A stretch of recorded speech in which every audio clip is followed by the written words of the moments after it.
Welcome to Horror 101, a basic list of historically important horror films that are essential viewing for every fan. This video looks at the films of the 1920s and 1930s. The Cabinet of Dr. Caligari. Critics often consider it the first true horror film, a psychological mind screw that rankled the post-World War I establishment and is brilliant in its art design.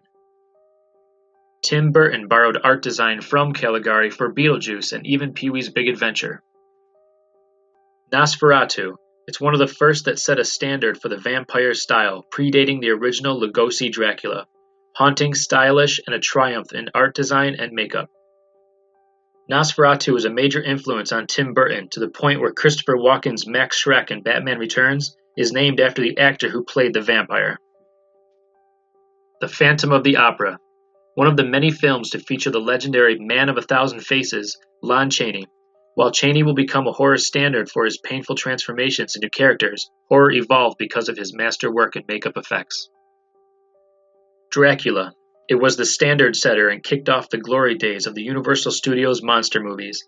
Bela Lugosi would forever be associated with the role. All vampire roles to come would be measured by Lugosi's performance. Frankenstein. It made Boris Karloff a star and raised the bar for makeup effects, set design, and cinematography.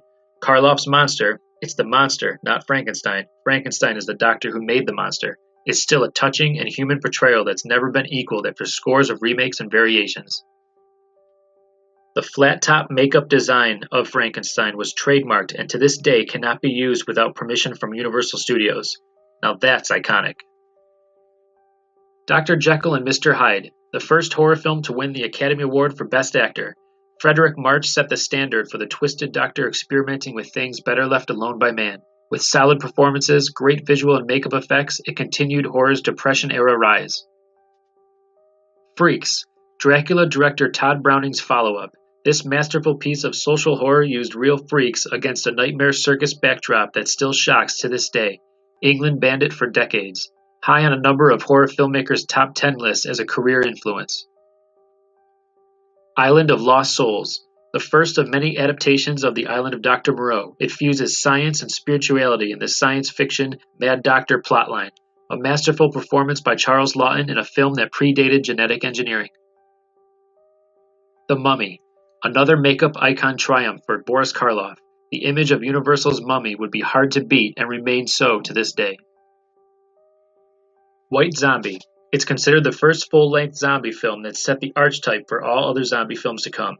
While the acting is hit or miss, it is considered one of Bela Lugosi's best post-Dracula roles.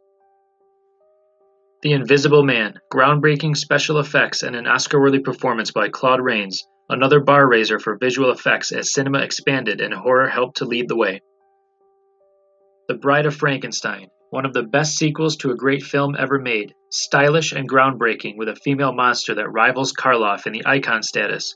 A standard bearer from the great James Whale who already killed it with the original Frankenstein and the Invisible Man.